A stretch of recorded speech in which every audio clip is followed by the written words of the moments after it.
Hey Sterling, I'm very good at banter, great at approaching. I don't have any anxiety. I'm able to do the whole sexual touching and push-pull. I have fun conversations and bring in sexual context regularly. Eye contact's on point. I'm not simply yet, I don't pull as much as I believe that I should. With the number of women I talk to when I go out, I don't feel that I'm being looked at as a sexual option and sometimes go a month or more without any action. I'm a good-looking guy, I dress well, care for myself, and I'm successful. When I pull the girls, they return as I take good care of them between the sheets. I have a buddy who does the same things I do, and we go out together as wings, yet he pulls all the time and regularly has a great rotation. I wish I knew what I was doing wrong and what to do to get better sexual attraction and get them home more often. So the first question, the first thing I'll pose to you, mate, is to what purpose, to what end? You don't get any bonus points for sleeping with more women.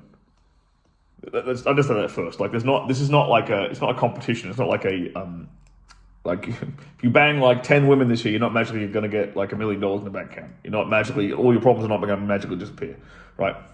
To what end? Do you want to have a meaningful relationship with a woman? Do you want to have a girlfriend or a wife? What do you want out of this? Or are you just trying to develop a skill set here and you feel like you haven't quite got that skill set handled yet? Or are you just looking to have some fun? You know what I'm saying? Understand why you're even doing this. I'm saying that because I don't want you to do this for the wrong reasons. I don't want you to be doing this because it's something you think you should do. Or it's something you think you have to do. Is to sleep around with a bunch of women. So let's get that out of the way. Down to the practicality of it all. Okay, so you're saying all this stuff. You're saying I'm good at banter. I'm good at approaching. I'm good at. I don't have any. The one thing I believe you on is that you don't have anxiety. I do believe that. But all the other stuff you're saying is you're telling me all these positive things, but you're not getting the result, right? If you were doing these things and it's obviously hard for me to I'm not there. I can't see your interactions. Face to face. It's very hard. It's very, very hard to describe this kind of stuff through text message. I know that because we used to do this all the time back in the day on forums and stuff.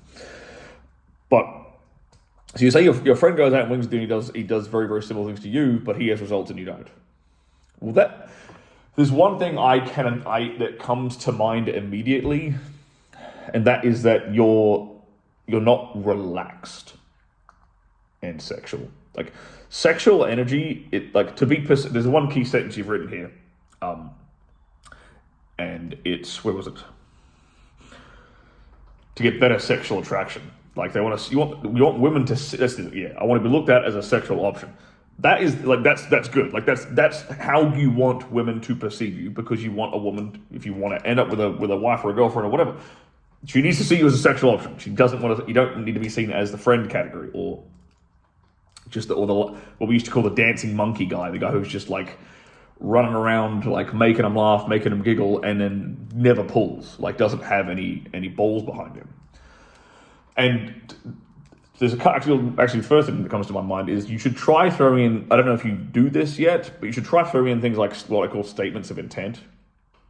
So let me give you an example of a statement of intent. Basically just lays it out perfectly clear that, I'm trying to make, this is not super overtly, but in a socially acceptable way. It's basically saying, I'm trying to make this a sexual interaction.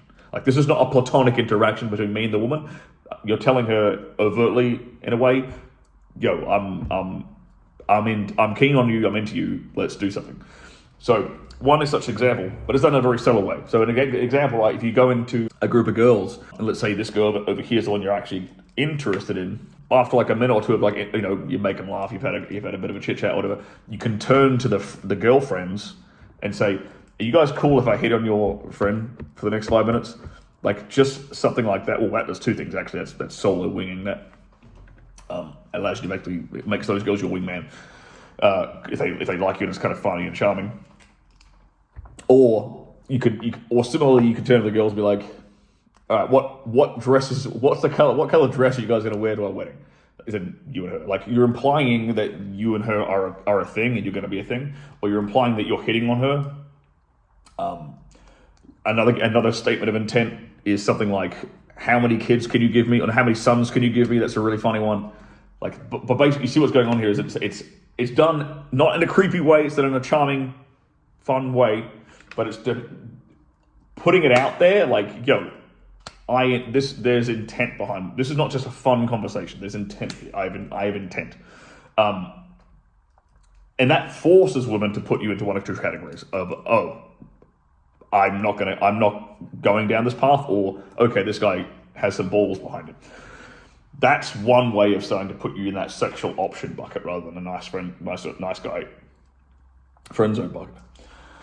And it's, yeah, the statement of intent's a big one. I think another big thing behind it is your internal state of mind and how that projects through your micro expressions. So if you're running around doing all these things, if you're doing them in a place where it, like, in too much of a logical headspace, like, oh, I have to do the push-pull thing now, I have to do this now, I have to do this, I have to talk about sex this way, I have to do that, it comes across very robotic to women and not fun and not sexual. However, if in the back of your mind, I know I always used to, when I was talking to girls, I always used to have this kind of thought running in the back of my mind, which was something along the lines of, you have no idea, this is just going in my mind, I'm not saying this, but the thought would be, you have no idea what I'm going to do to you when we get home. You're going to have the absolute fucking night of your life. That creates like a certain default body language. You see what I'm trying to say? That those kind of sexual confidence thoughts in your own mind create a certain body language and exude a certain, I hate using this word, but vibe to women when they're around you. And all a vibe is really just tiny little micro expressions in your body language that you don't have any conscious control over. So it might be like little bits of your parts of your smile, little furrows in your brow, the way your pupils dilate or don't dilate. It's little things like this that you could not ever consciously control all of them if you tried.